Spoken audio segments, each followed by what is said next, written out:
Afíliate al colectivo Grupo Constructor Social y accede a todos nuestros beneficios. Seguro de vida o muerte por cualquier causa. Asistencia médica ambulatoria y medicinas a nivel nacional por la red de farmacias. Asistencia exequial. Asistencia legal a nivel nacional. Y descuentos en todos los locales afiliados de Emprendedores Grupo Constructor Social y locales Raíces, tiendas de barrio. Y muchos beneficios más. Ingresa a www.cgrupoconstructor.org. Contáctanos al teléfono 0993 370757 o al correo colectivo gcs@gmail.com.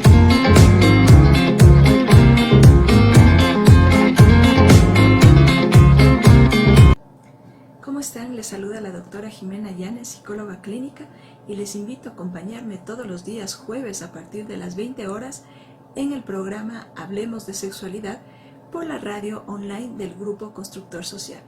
Para consultas me pueden ubicar al 0992-760-016. Y recuerden que si vamos juntos, vamos lejos.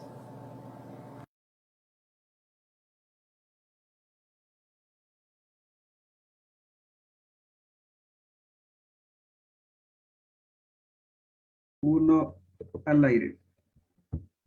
Sean todos bienvenidos a un programa más de Políticamente Incorrecto. Quiero agradecer al Grupo Constructor Social, a Voces de Milano, a la 593 Radio en Calderón y tu canal Ayu Comunicaciones. Por respeto a nuestra audiencia voy a empezar haciendo una rectificación al programa del día martes 19 de octubre, en el cual nuestra invitada señaló que el presidente actual, el señor Guillermo Lasso, no había contribuido, no había pagado impuestos desde el año 2009. Cuestión que no es cierta, es de dominio público que el presidente actual ha pagado 588 millones como se desprende desde Ciudadano, desde un fideicomiso que es GLM a favor de sus familiares, desde el Banco de Guayaquil y desde la empresa MultiBG. La suma de estos 4 rubros nos dan esa cantidad, y en el programa anterior tratamos acerca de la elusión, no de lo que había pagado, sino más bien de lo que según el Consorcio Internacional de Periodistas, pues ha dejado de pagar y ha depositado en otras legislaciones. Sin más, les damos la bienvenida nuevamente. El tema que vamos a tratar la noche de hoy es la inseguridad en las calles de nuestro país. Para eso tenemos un invitado de peso, de quilates, una persona conocedora del tema. Es de profesión ingeniero comercial, se ha desenvuelto tanto en el ámbito privado como público, dejando una huella importante en estas. Es así que fue concejal del Distrito Metropolitano de Quito, también fue dirigente de la Junta Nacional de Acreedores del Banco Filambanco. Además, fue secretario de Presidencia, asesor y secretario de la Administración de Presidencia, y fue ministro de Gobierno en la administración del coronel Lucio Gutiérrez. Sin más preámbulos, le doy la bienvenida, ingeniero Oscar Ayerbe, siempre agradeciéndole por su cortesía de estar en este programa. Muchas gracias, buenas noches. El tema que vamos a tratar hoy tiene que ver con el incremento que ha tenido la inseguridad en las calles en nuestro país. Aprovechando su experiencia como ministro de Gobierno, ¿usted cree que debería tener la responsabilidad de la seguridad interna del Estado, este ministerio, puesto que la ministra actual se ha deslindado un poco de lo que significa la seguridad interna dentro del Estado? ¿Usted piensa que debería ser la ministra de Gobierno quien le dé las pautas a seguir, tanto a la fuerza policíaca o la rendición de cuentas a nuestro presidente en la actualidad? Yo pienso que el tema del Ministerio de Gobierno tiene 2 aristas muy importantes. La una, el manejo político de la interrelación con las distintas instancias del poder político del Estado y las expresiones que representa su capacidad para interrelacionar con la Asamblea Nacional, sectores sociales, públicos y privados, es una tarea sin duda muy importante. Y la otra, la seguridad del Estado, y por ende la seguridad interna, que representa la responsabilidad constitucional de la protección a los ciudadanos en todos los escenarios, de tal manera que este ministerio juega un rol protagónico en estas dos instancias. Ingeniero, ¿usted piensa que el aumento tecnológico que hemos sufrido en estos años, o sea, no que hemos sufrido, sino que más bien ha venido desarrollándose dentro de estos años, como el aumento de cámaras de vigilancia en todas las ciudades, al menos en las capitales, y las redes sociales, ha aumentado la percepción de inseguridad que tiene la ciudadanía frente a otros años, o es que en realidad ha aumentado la criminalidad? Es indudable que la sensación de inseguridad tiene un sustento absolutamente objetivo, y es que este proceso de violencia, de un trastoque integral, de afectación a las personas, a los ciudadanos, a empresas, instituciones, la interrelación que tienen los ciudadanos con sus gobernantes, tiene una diferenciación mayúscula a lo que fue el siglo pasado. Y indudablemente la mayor información, conocimiento, las potencialidades de lo que representa un gobierno abierto, esta capacidad individual y ciudadana de tener mayor información a través de redes sociales es infinitamente diferente a lo que fue en el pasado. En los últimos 5 años, los ciudadanos tenemos mayores capacidades de conocer lo que está aconteciendo en cualquier lugar del país instantáneamente. Los medios de comunicación tradicionales han perdido espacios frente a la comunicación en vivo y en directo que representa una red social. Sin embargo, creo que en la experiencia que hemos podido auscultar en estos últimos años, ha habido una delincuencia, diría, cuasi inofensiva, generalmente producto de la pobreza y de la falta de capacidad y potencialidad del Estado para poder propiciar soluciones de ingresos, de empleo, de motivaciones para emprendedores, y se convierte en una delincuencia de la desnutrición y del hambre. Pero hoy en día, ahora somos testigos que esto ha cambiado dramáticamente. La delincuencia del crimen organizado y del narcotráfico sobrepasa otras dimensiones, porque ahí estamos hablando de miles de millones de dólares que van operando interna y externamente, y ya no es un país de simple tránsito, sino también de consumo y de disputa de los grandes capitales. Pero entonces tenemos que pensar frente a la evidencia de la incautación de miles de toneladas de cocaína, y se pone uno a visualizar los cientos de millones de dólares que eso representa. También hay que preguntar, ¿y el dinero que va quedando en el país producto de estos grandes negocios y el lavado de recursos y de dinero? Entonces hay otros componentes y otra realidad que se plasma en dos visiones objetivas, claras, directas, que todo el país lo ve. Uno, el tema de las cárceles y la gran violencia que representa, ya crímenes abiertos y ejecuciones que nunca antes vistas. Y por el otro lado, el tema sicariato, que en este último año, sobre todo en el 2021, ya lo que acontece en Guayaquil y Quito ha sobrepasado cualquier posibilidad de referencia histórica nunca antes vista. ¿Y piensa usted que ya desde el tema también político, la expedición de este decreto de excepción por parte del presidente de la República, cree que es suficiente para frenar esta ola delincuencial que, como usted bien dice, ya no solo tiene que ver con el tema de la pobreza y que es algo estructural que se viene dando, sino más bien ya es algo un poco más elaborado, ¿no? Es un crimen organizado el que ya está enfrentando la sociedad ecuatoriana. ¿Cree que con este decreto y con el llevar a las Fuerzas Armadas, que no es su función, el cuidado de la seguridad interna, se va a frenar en algo la delincuencia? El problema es bien complejo y grave.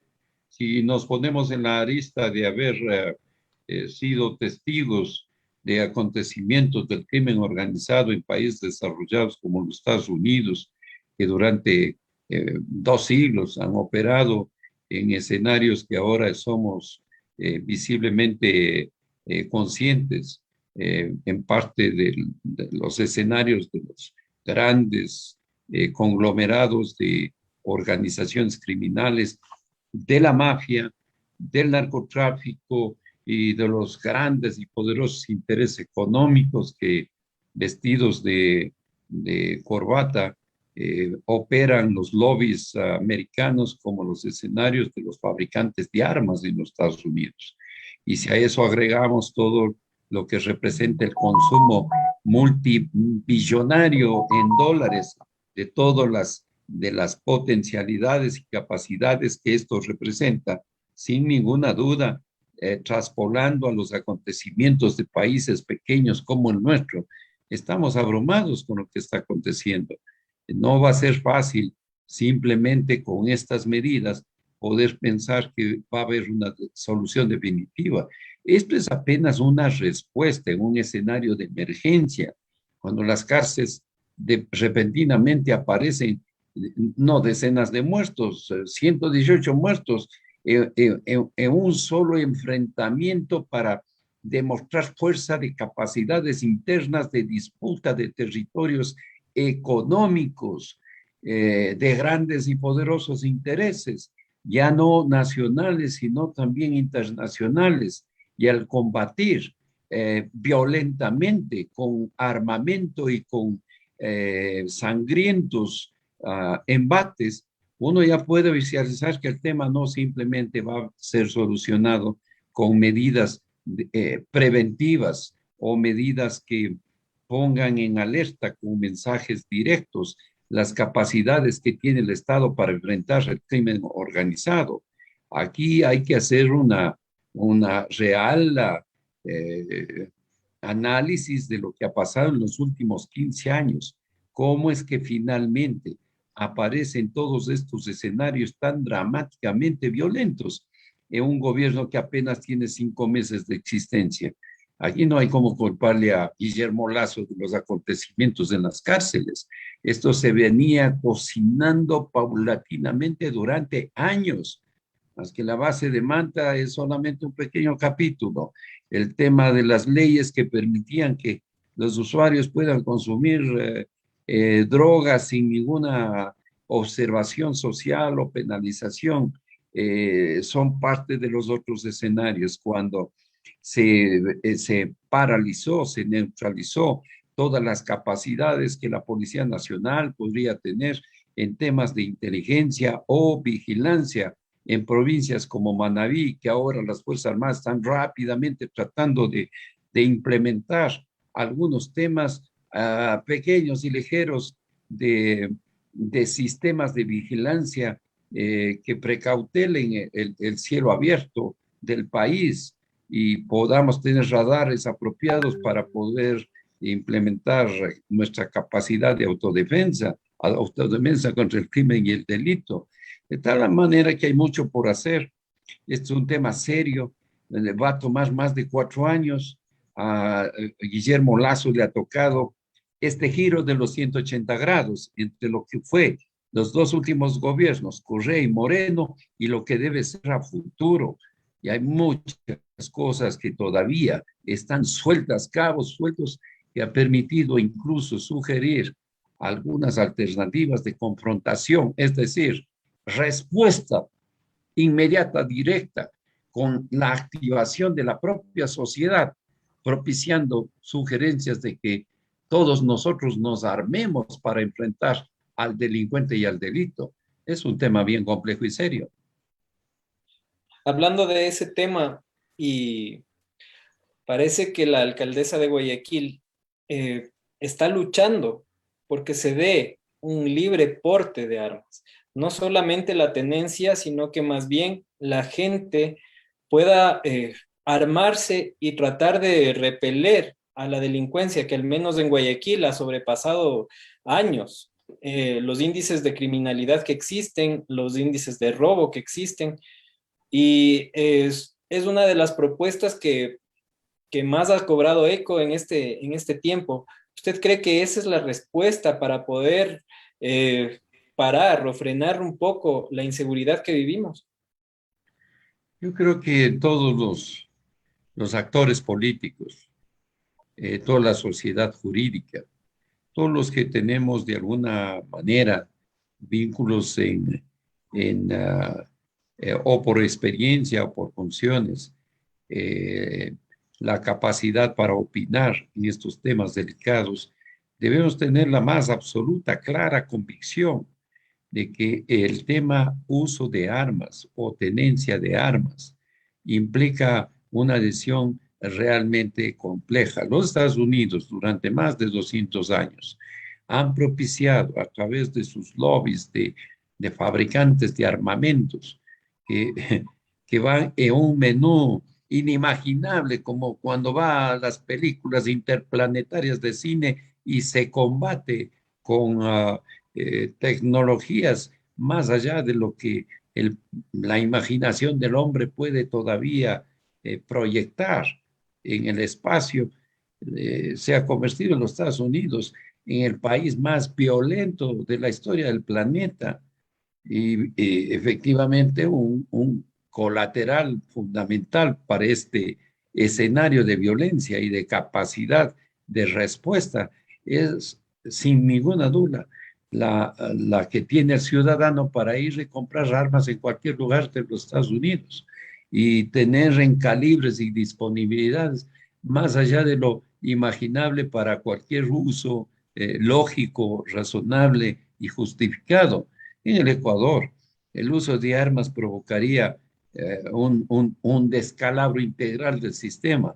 Si ya solo la tenencia de armas que ha sido controlada por las Fuerzas Armadas durante los últimos 30 años, 40 años, ¿no?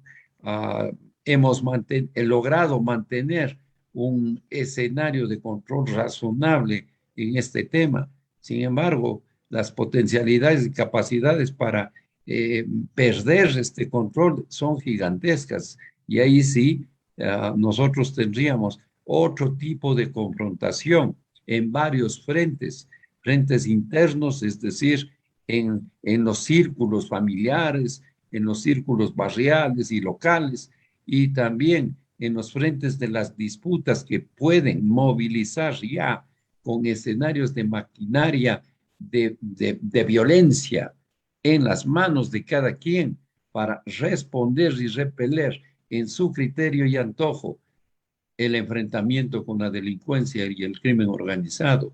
El Estado ecuatoriano tiene la obligación, y en particular las fuerzas de seguridad del Estado, una responsabilidad clara, constitucional, directa para el enfrentamiento y el control de estos procesos. De tal manera que esta no es una decisión ni fácil ni viable y va a tomar mucho tiempo en que la Asamblea Nacional finalmente, si abocara conocimiento a este tema, le sería muy, muy difícil lograr los votos para una aprobación. Un consenso entre todas las fuerzas sería muy complicado en este tema, pienso yo también. No. Vamos a un primer corte. Le pido que nos tenga un poco de paciencia. Vamos a un primer corte comercial.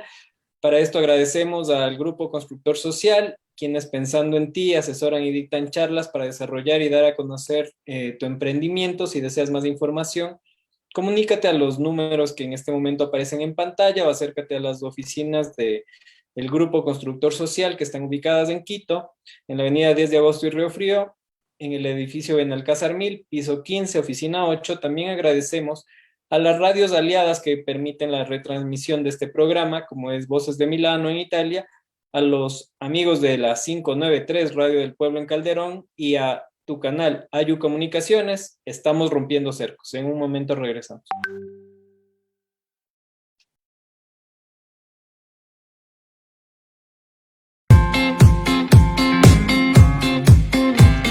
Afíliate al colectivo Grupo Constructor Social y accede a todos nuestros beneficios. Seguro de vida o muerte por cualquier causa. Asistencia médica ambulatoria y medicinas a nivel nacional por la red de farmacias. Asistencia exequial. Asistencia legal a nivel nacional. Y descuentos en todos los locales afiliados de Emprendedores Grupo Constructor Social y locales Raíces, tiendas de barrio. Y muchos beneficios más. Ingresa a www.cgrupoconstructor.org. Contáctanos al teléfono 0993 370757 o al correo colectivo gcs@gmail.com.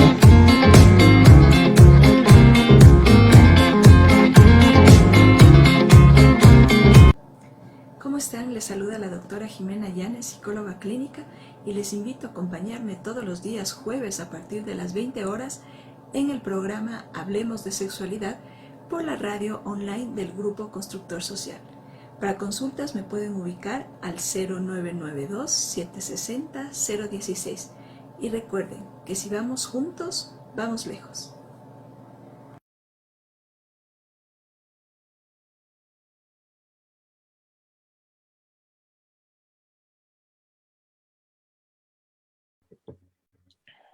Seguimos en esta interesante charla acerca de la inseguridad que vivimos en las calles en este momento que le ha tocado vivir al presidente Guillermo Lasso, quien lleva muy poco tiempo en el ejercicio del poder. Sin embargo, pues tiene que asumir, si bien no es culpa suya, es la responsabilidad de él dar las políticas públicas adecuadas para que la seguridad se vuelva a fortalecer dentro de su periodo. Estimado ingeniero, ¿usted piensa que el haber retirado la base de Manta tiene algo que ver con el incremento del narcotráfico en la región o en el país, para ser más exactos? Yo creo que fue en la región.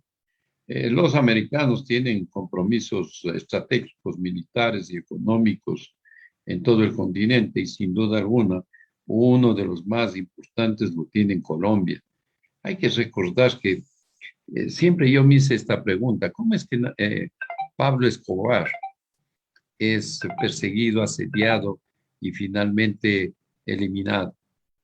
Y una de las reflexiones que nos lleva a la mesa es el tema del flujo de recursos económicos que Pablo Escobar logra sacar de los Estados Unidos y llevarlo a Colombia, y se convierte en miles de millones de dólares.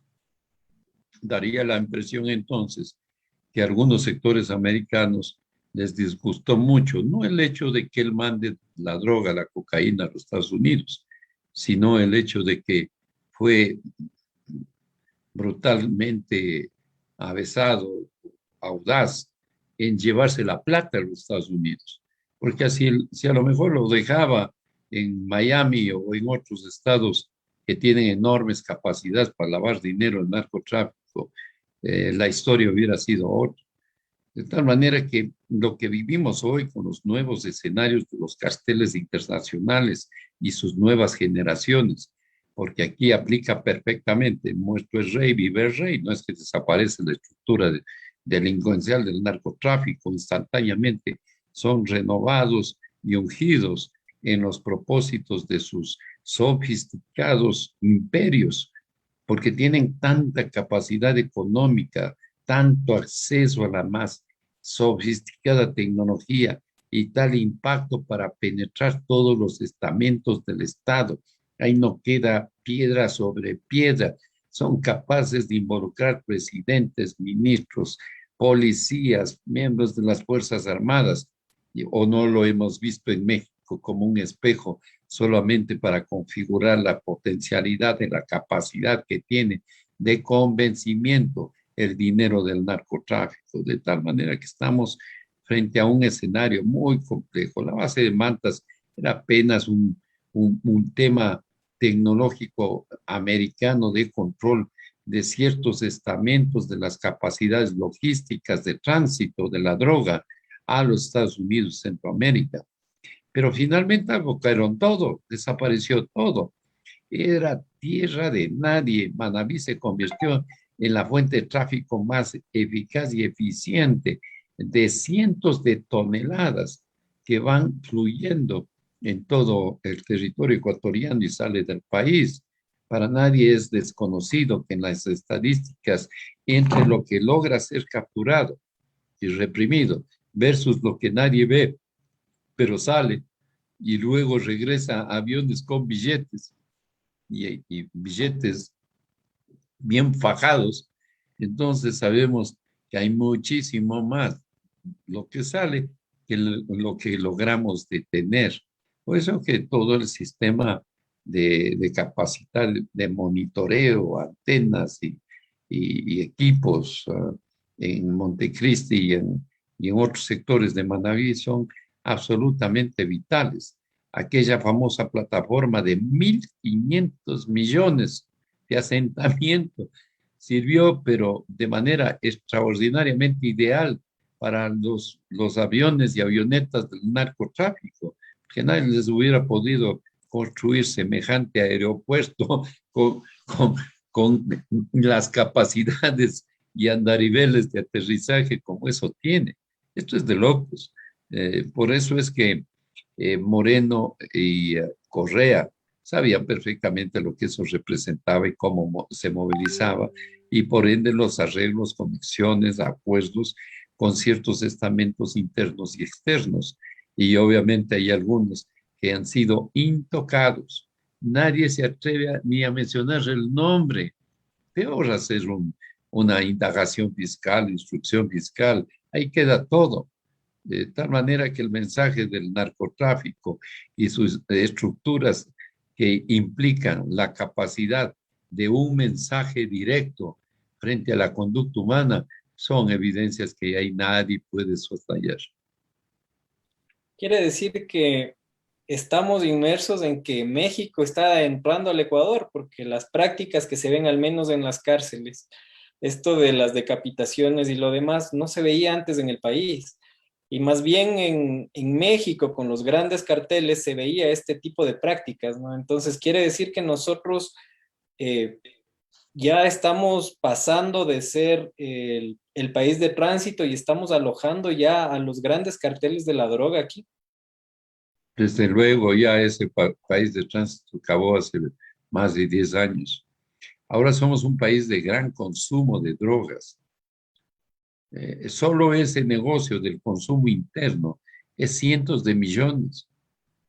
Y ahí nadie está realmente profundizando. Cuando el sicariato está operando, no son de aquellos que están involucrados en la estructura de poder para el tránsito, es decir, la movilización de las toneladas de drogas fuera del país.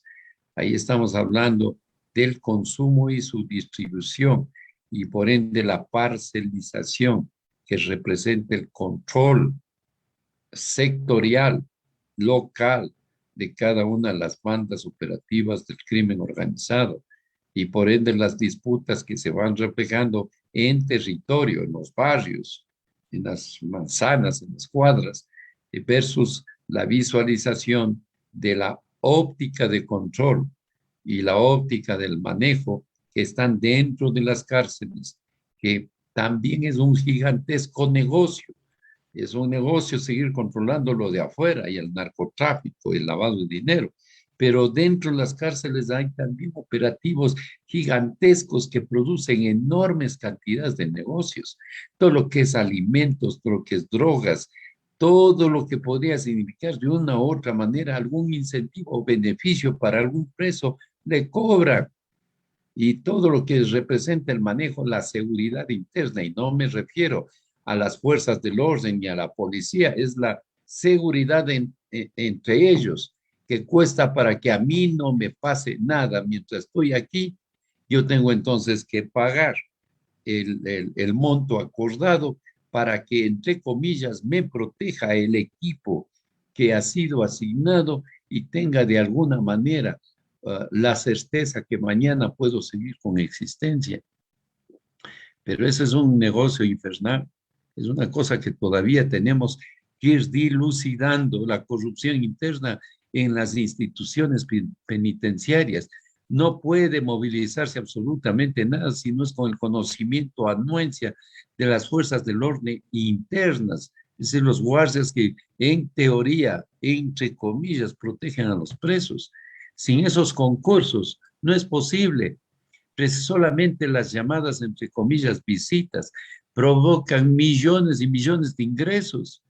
Y entonces es la esposa, es la amante, es la prostituta, y la prostituta puede tener capacidad de llevar otra, y entonces el que puede pagar puede tener una orgía adentro. De tal manera que esto no es sencillo. Hay que mirar con absoluta seriedad todos los entretelones que representa todo este gran aparataje. Si solo pensamos en el tema alimentación y qué significa los lazos e interacciones para poder manejar la nutrición en las prisiones, eso también vale millones de dólares. Es decir, que estamos presos ante un Estado que les está dando todas las facilidades a quienes están negociando con estas sustancias. ¿Cree usted que la despenalización de algunas drogas serviría como para que nosotros podamos tener como que un relajamiento entre estos cárteles que se dedican a esto y pueda llegar un progreso para el tema de los consumidores al menos?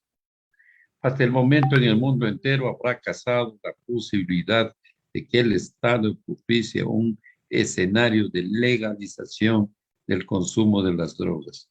El negocio es tan brutalmente gigantesco que no hay nada que se parezca a los montos que esto mueve en el mundo entero.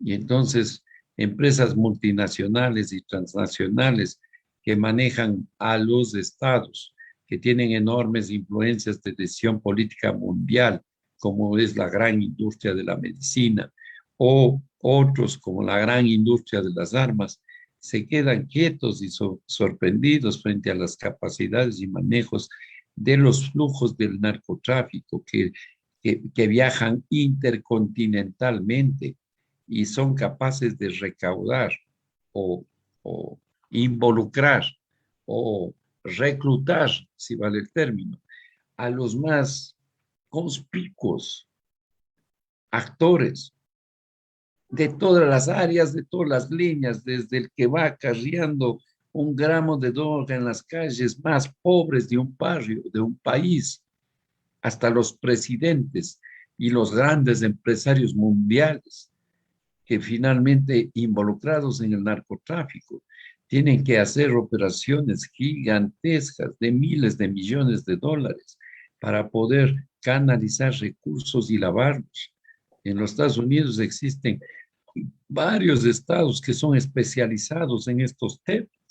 Y entonces es imposible que esta gigantesca demanda de droga pueda contrarrestar los esfuerzos de un gobierno para poner orden, seguridad y que la fuerza pública pueda tener éxito.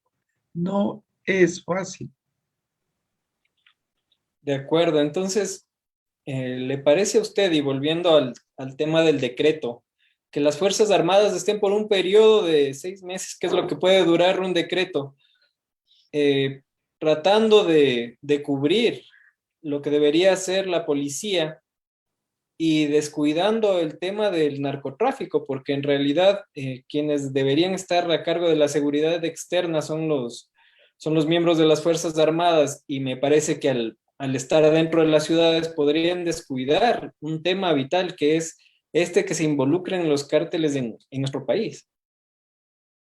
No, yo creo que la planificación estratégica de las Fuerzas Armadas en este decreto de emergencia lo tiene muy bien planificado y hay personas muy capaces, de tal manera que yo no le veo ningún problema o inconveniente. También es indudable pensar que esta no es una solución permanente, hay limitaciones legales y tampoco creo que la sociedad que tiene su pie puesto en la delincuencia y en el crimen organizado pueda considerar que 60 días es una cura a la sociedad y un escenario que podía poner en riesgo a sus estructuras y organizaciones. Eso no funciona así. Lo que tenemos hoy es 14 años de una simbiosis muy premeditada de un gobierno que tomó decisiones riesgosas y peligrosas, que fomentó entonces el gran escenario del narcotráfico, de la violencia y del crimen organizado, y que hoy tenemos esa respuesta, esa realidad que se ha ido forjando durante los últimos 14 años, es indudable, incluyendo leyes, incluyendo una serie de reglamentaciones que termina favoreciendo al delincuente y perjudicando a la víctima. Pero es que es inimaginable lo que nos pasa en el país. El denunciar a un delincuente es casi ponerse en el escenario del riesgo de perder la vida. Cuando uno va y denuncia el robo de un teléfono, pueden pasar meses y meses y meses y no se mueve nada. Entonces las personas, los ciudadanos terminan despechándose de los procedimientos y finalmente ya aceptan este escenario evolutivo que viene el delincuente, le amenaza con algún instrumento peligroso, le quita el celular y el dueño ya sabe que tiene que comprar otro porque tratarse de recuperar el que le quitaron o con riesgo que lo maten o en casi imposible posibilidad recupera. Y peor, tiene que lidiar con la fiscalía, con abogados, con tiempo, con esfuerzo. No, esto si no cambia no va a servir para absolutamente nada. Es como los grandes asaltos al país de miles de millones de dólares. ¿Cuántos han sido indagados? ¿Cuántos han ido a instrucción fiscal? ¿Cuántos han estado en juicios y cuántos han ido a la cárcel? De 1,000, por dar un número, no han ido más de 10. De 1,000. Y muy bien, se han robado miles de millones. Y la pregunta es, ¿y dónde está la plata? ¿Y cuántos han devuelto? Porque esto ha sido un gran negocio. Son robos 100 millones, me meten a la cárcel 6 años, cumplo 3 y bien gracias. ¿A cómo he ganado por año? A 33 millones en el año. Además, con comida gratis, descansando todo el día, mirando al cielo, haciendo algo de ejercicios. Y 3 años después afuera. ¿Y la plata? Algo para reflexionar sin duda. Vamos a la siguiente pausa. Aquí estamos en Políticamente Correcto junto al ingeniero Oscar Ayerbe. Queremos dar las gracias al Grupo Constructor Social, quienes pensando en ti asesoran y dictan charlas para desarrollar y dar a conocer tu emprendimiento. Si deseas más información, comunícate a los números que en este momento aparecen ya en pantalla y sus oficinas están ubicadas en la ciudad de Quito, avenida 10 de agosto y Río Frío, edificio Benalcázar 1000, piso 15, oficina 8, así como también agradecemos a nuestras radios aliadas, Voces de Milano en Italia, a la 593 Radio del Pueblo de Calderón y a tu canal Ayu Comunicaciones, Estamos Rompiendo Cercas. En un momento regresamos.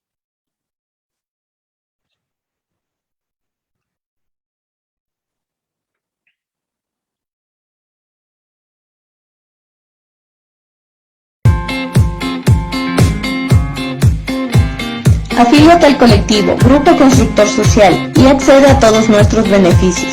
Seguro de vida o muerte por cualquier causa. Asistencia médica ambulatoria y medicinas a nivel nacional por la red de farmacias. Asistencia exequial. asistencia legal a nivel nacional y descuentos en todos los locales afiliados de Emprendedores, Grupo Constructor Social y locales Raíces, tiendas de barrio. Y muchos beneficios más. Ingresa a www.cgrupoconstructor.org. Contáctanos al teléfono 0993 370757 o al correo colectivo gcs@gmail.com.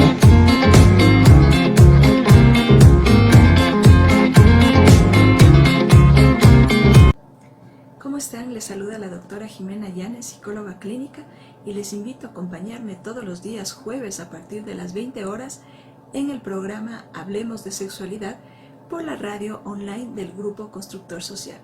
Para consultas me pueden ubicar al 0992-760-016. Y recuerden que si vamos juntos, vamos lejos.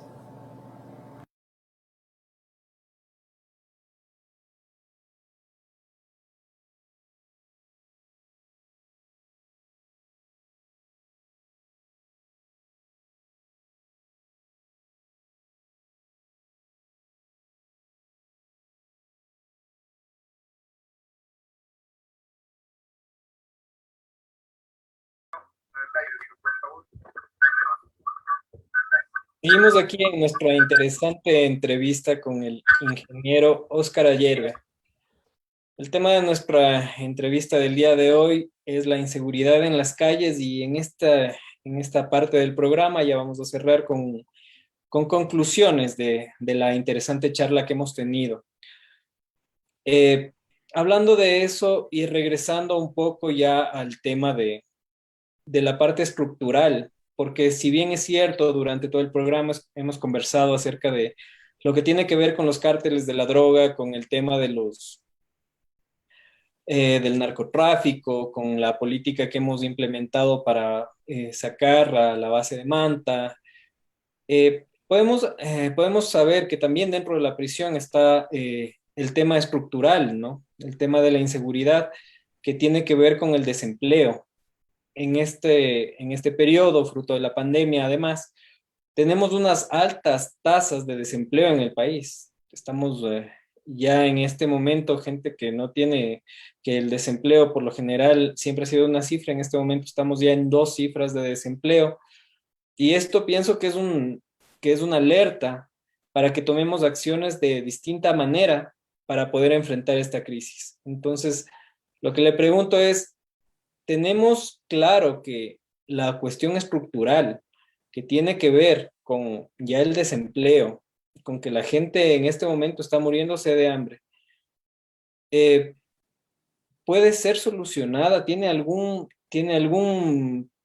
¿El Estado tiene alguna estrategia como para que esto se siga restando y no estemos en el incremento paulatino de esto, que al final va a terminar en más inseguridad, en más gente en las calles, en más mendicidad? Yo creo que Guillermo Lasso tiene perfectamente claro cuáles son las diferentes prioridades para darle solución a los problemas más acuciantes que tiene el país. Las medidas legislativas que él propuso y tuvo que retirarlas van en esa dirección. Él está consciente que el sector público no puede generar empleo, que el número aproximado objetivo de funcionarios públicos debería estar bordeando los 250,000. Pues tenemos 690,000 funcionarios en el sistema. El municipio de Quito debería funcionar con 8,000 personas y tiene 22,000 personas. Así que definitivamente el Estado ecuatoriano no puede generar empleo al interior de sus instituciones.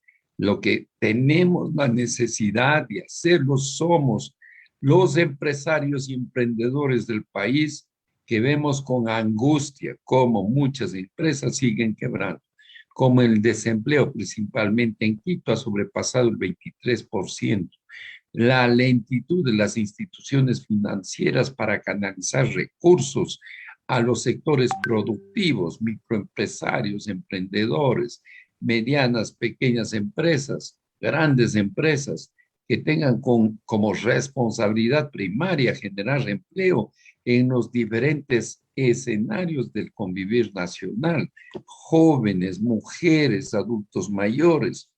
Y ese gran esfuerzo no puede ser claudicado por nadie, porque la afectación será dramática para todos.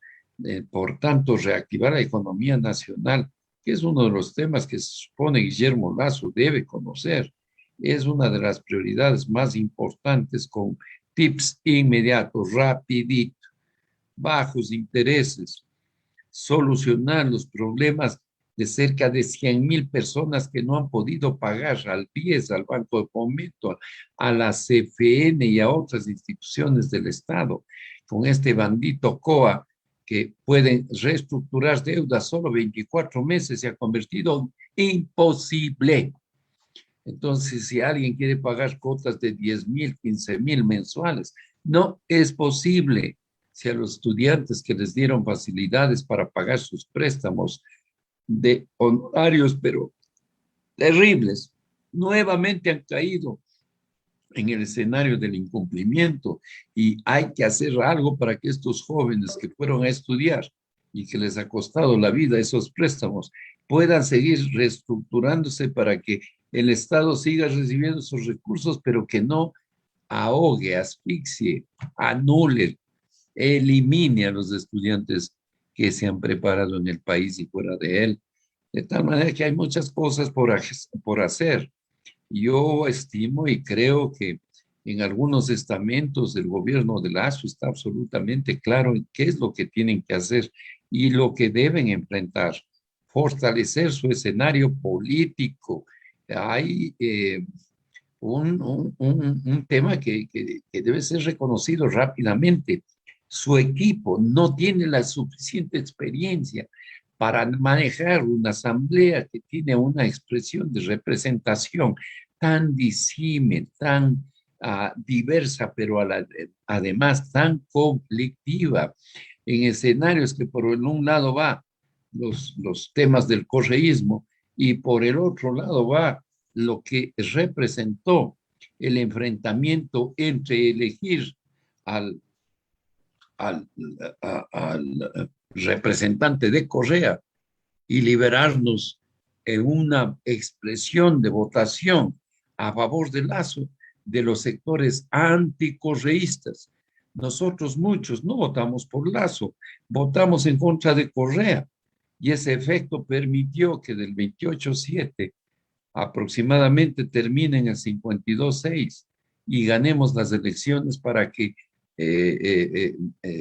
Guillermo Lasso sea presidente. Pero no son votos de Lasso. Lasso tiene 10% de los votos del país, el otro 10% son social cristianos. Con ese 20% llegaron a la primera vuelta y a regañadientas, empujando y jalando por aquí y jalando por allá y haciendo malabares, le evacuaron a Yacu Pérez. De tal manera que en ese gran enfrentamiento y en esos grandes escenarios de los macroacuerdos entre socialcristianos, correístas y el propio Guillermo Lasso, es que se va configurando la segunda vuelta y el resultado final es lo que tenemos hoy. Nuestra convicción es apoyarle a Lasso para que sea un buen presidente, para que tenga la capacidad de escuchar a la oposición, para que sea capaz de dialogar con todos los sectores sociales y políticos, y en su plan de gobierno y en su plan de estructura que presentó y fue votada y ganó finalmente, también tenga esta apertura para ir haciendo los ajustes para que otros sectores sean incluidos en la decisión política del Estado. Yo siempre he tenido la convicción que el éxito de un gobierno es tener una convicción del cogobierno, una convicción de la corresponsabilidad, una convicción que le permita integrar a sectores para que asuman con certeza responsabilidades de Estado y puedan entonces tener la obligación de responder por esos hechos. es absolutamente claro. Nosotros que hemos estudiado a fondo el tema macropolítico y todos los escenarios de análisis de sus resultados y sus proyecciones a futuro, podemos decir con certeza que en este momento, creo, no es una organización estructurada políticamente nacional como una institución que represente un futuro de estabilidad al país desde la perspectiva de la institucionalidad política. A diferencia de otras organizaciones que bien o mal, socialcristianos por un lado, o el tema de izquierda democrática por otro, que ya van a 40 años de historia, tienen estructuras y adhesiones y dirigentes en todo el país, pero el gobierno y Concreo no es así. Ha habido un gran esfuerzo desde el 2010 y finalmente cuando se presentó en la primera ocasión en el 2013, tuvo el 28% del electorado. Ganó Correa con más del 52% en primera vuelta, pero fue una expresión genuina, real, objetiva de una presentación de un ex banquero que toma la decisión de ser político y de querer ganar la presidencia de la República y pone los recursos que lo hizo. Y luego en el 2017, cuando todos nosotros apoyamos para que esa instancia, no siendo, y repetido varias veces, no siendo a favor de Lazo, sino en contra de Correa, finalmente ganó la elección, pero no pudo demostrar el fraude y no pudo visibilizarle al país que el delito estaba en los sistemas informáticos del CNN. Y finalmente, en el 2021, llega y es presidente. Ahora tiene la gran responsabilidad. Y el éxito de Lazo será el éxito de los ecuatorianos. Y por eso es de que él tiene que tener una agenda absolutamente frontal, clara, bien elaborada, y debe tener un equipo absolutamente eficaz en la Asamblea. No mandar una ley y resulta que de apenas 7 votos, 2 a favor, 5 en contra. ¿Cómo es eso? ¿Que no sabían de antemano que eso podía pasar? Así no se maneja la interrelación ejecutiva-legislativa. Sí, en realidad parece que el escenario político está muy frágil para el presidente actual. Y dentro de esta lógica, ¿piensa usted que entregar la seguridad a los municipios, a los GATS municipales, sea una de las soluciones para mejorar la inseguridad que existe en territorio? Definitivamente no. Los GATS no están preparados. Apenas se les acaba de entregar hace pocos años la competencia de tránsito y se ha convertido en un verdadero relajo. Es un caos en muchos cantones del país, pero es un proceso y una secuencia de eventos que permiten asumir responsabilidades locales para que los ciudadanos nos sintamos que el servicio, que es obligación del Estado, está más cerca, más cercano a uno, y por ende el municipio y el GAT tiene enormes responsabilidades, pero hay municipios y municipios, ¿no? Hay unos que son eficientes y capaces, pero la gran mayoría tiene enormes dificultades y enormes dificultades de corrupción. Ya vemos la denuncia de Adrián Castro, director de la ANT, les han hackeado el sistema Axis 4.0, y descubren miles, cientos de miles de documentos falsificados, adulterados. La última tanda, 35,000 matrículas, pero hasta han adulterado y falsificado las licencias de conducir de discapacitados en miles. Esto es de locos. Entonces, ¿cómo se les va a dar a los GATS de este momento la capacidad del manejo, la seguridad o de las cárceles en el país? Hay que ir a un proceso, y en ese proceso nos tomará 20 años más, y por ende los nuevos gobiernos con una planificación de largo plazo podrán ir visualizando el estado ecuatoriano a nivel nacional versus los GATS, es decir, los organismos descentralizados en cada uno de los cantones del país, que paulatinamente van asumiendo responsabilidades como así debe ser. En este momento, soltar eso a nivel nacional, los GATS, provocaría un caos de inseguridad inimaginable. Completamente de acuerdo. Pienso que las administraciones de territorio de los GATS están muy llevadas a menos. Hemos tenido inclusive en Quito la inestabilidad política que ha resultado de elegir la Yunda.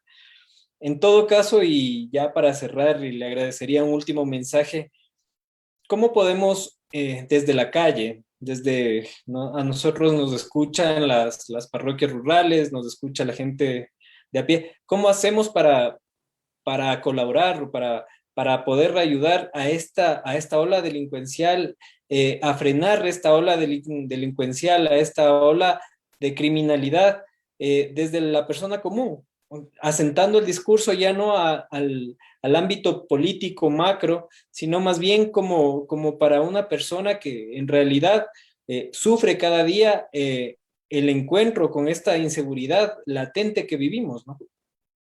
Si podemos una comparación odiosa de un porcentaje, quiénes somos buenos y quiénes son los malos y quiénes son los terroristas de la violencia, hemos de concluir que más del 90% de la población es gente sana, buena, que ese 10% que incluye un enorme porcentaje de pobreza y de las consecuencias de la pobreza, que hay que diferenciar del crimen y el delito organizado y peor del narcotráfico. Tenemos que estar absolutamente conscientes que solos por sí mismos, caminando en la calle, sin ninguna alternativa de posibilidad ni de diálogo, ni de compartir, ni de ser solidarios, es imposible. Esto se va a solucionar siempre y cuando la sociedad en su conjunto aprenda a tener las capacidades de la solidaridad. ¿Cuántas veces existen escenarios de delincuencia y los transeúntes ciudadanos se quedan inmóviles, no se atreven a participar en el auxilio de los afectados? Y por tanto es socialmente injustificado los acontecimientos que se van dando. Yo estoy absolutamente convencido que la participación ciudadana, es que no hemos logrado leer la Constitución, de esta que hemos criticado tanto, de la del 2008, impulsada por los españoles, hecha en España y en otros países, y luego aprobado aquí a medianoche. Ya ni los gallos sirven para estos casos. Y entonces resulta que ahí hay un capítulo entero que tiene relación con la participación ciudadana, con las vedurías, con las potencialidades que tenemos en este momento para involucrarnos en los asuntos de Estado. No hay un estamento de actividad del Estado local, nacional, que no pueda el ciudadano participar como veedor, pero no lo podemos utilizar todavía, o por ignorancia, o por falta de información, o porque no queremos, porque simplemente dejamos que otras personas lo hagan y yo pues tengo mis propias obligaciones que son tan gigantescas y tan múltiples que no me da paso para preocuparme de mi país a otro nivel. Hoy mismo estamos en la veeduría de la elección del Contralor General del Estado y obviamente Correa tiene un enorme interés en poner un Contralor. Oye, eso sería sensacional para ellos, pero las cosas tienen que hacerse de diferente manera. Y me refiero a que antes, anillo al dedo, traje a la medida, exámenes preestablecidos con conocimiento previo de los elegidos, puedan manejar entonces vicisitudes que representen. Carlos Poli tengo un puntaje de 110 sobre 100. Eso es de locos, es de Ripley. Eso no es admitido, no es admisible. Si el país conocía el informe secreto de la Contraloría General del Estado, emitido en junio de 2016, y que tuvo un examen especial de los fondos y recursos utilizados en 2013, 2014 y 2015 por parte de la CNAIN, la Agencia de Inteligencia de Correa, y las unidades de seguridad, y la Comisión 30S, presidida por Carlos Vaca, Oscar Bonilla y y el sinvergüenza del señor Guzmán, Diego Guzmán, termina siendo una cosa extraordinariamente dramática. Ese informe determina el uso de millones de dólares ilegalmente, comprar evidencias, adulterar videos, fotografías, comprar testigos falsos, manipular peritajes para perseguir y condenar inocentes. Es inaudito. Y fiscales y jueces sabían que eran inocentes en el 30S, y todos orondos ahí, obedeciendo órdenes, vasallos, caídos la cabeza. Sabían que eran inocentes, pero además inculpaban a 100, y como iba la cola pagando 2, 3, 5, 10, 15 mil dólares, les iban sacando y tenían capacidad para ir reponiendo con otros pendejos, pero eran víctimas, eran seres humanos, y terminaron condenando a 8, 10 de los 100. Y esa famosa fórmula, intento de golpe de Estado, intento de magnicidio, condenan a 6 policías a 12 años de prisión siendo inocentes. Nosotros, la Asociación Víctima 30S, lo sacamos cuando ya iban a cumplir 6 años de prisión. Ahora están en las calles. Esta semana había la audiencia para el 30S, intento de magnicidio, y tuvimos que suspender, pedirle a los jueces, este es el primer caso que nosotros actuamos, es pedirles a los jueces que suspendan la audiencia. Hemos pasado meses exigiendo y peleando para que nos den la audiencia, y cuando nos dan, tenemos que pedirle a Lolita Montoya, abogada del 30S, defensora pública, que le pida al tribunal que suspenda la audiencia porque no llegó el perito estratégico vital para demostrar balísticamente que era imposible que haya ocurrido el intento de magnicidio, y teníamos otro peritaje logístico de balística que demostraba que ninguno de ellos, entregándoles por parte de la CIA para ya configurar la cosa, paquetes sofisticados de armamento de la más alta tecnología con luz láser. Esas armas que solo vemos en esos cines de ficción y todo, ¿no? Tenía que entonces disparar y la bala viajaba y daba una curva de 180 grados. No, joder, eso no era posible. Ahí no hubo intento de magnicidio para nada. Condenaron inocentes. Entonces hay mucho que hacer en estos temas. Y me da un excelente tema para el siguiente, para uno de nuestros programas. Le quiero comprometer al ingeniero Oscar Ayerbe para ver si nos acompaña. Espero haya tenido una buena noche, una conversación amena. Quisiera ya cerrar el programa. Le doy muchas gracias por su participación en este programa Políticamente Incorrecto. Igual agradezco al Grupo Constructor Social, a Voces de Milano en Italia, a la 593, Radio del Pueblo Calderón, y al canal Ayu Comunicaciones. Hasta la próxima, amigos. Muchas gracias. Muchas gracias. No creo que sea políticamente incorrecto. Yo creo que estamos en el lado correcto de compartir con los ciudadanos y con personas que nos ven en todo el mundo, inquietudes tan importantes que son vivencia misma de nuestra realidad actual en nuestro querido Ecuador. Todos tenemos la obligación de apoyar para mejorar la situación que tenemos. Muchas gracias.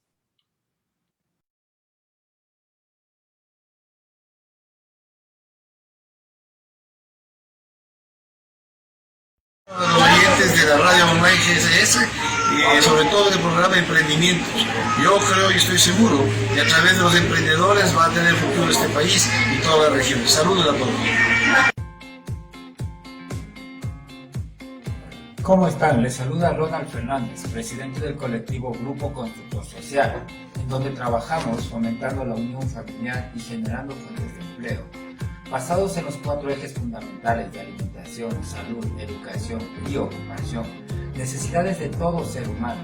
El colectivo Grupo Constructor Social lanza la campaña Trabajo de Equipo, si vamos juntos, vamos lejos, con un plan integral de actividades con la participación de agrupaciones sociales, bajo los principios fundamentales de los derechos y obligaciones enmarcados en los conceptos de los ODS, promoviendo emprendimientos que coadyuven el fortalecimiento y la unión familiar y su consecuente aporte a la sociedad, con el propósito de socialmente justos, económicamente rentables, ambientalmente sustentables, satisfaciendo las necesidades del presente sin comprometer las del futuro. Somos Grupo Constructor Social y les invitamos a todos, comerciantes, productores, emprendedores, estudiantes, a unirse en esta gran campaña en el trabajo en equipo, a generar fuentes de empleo,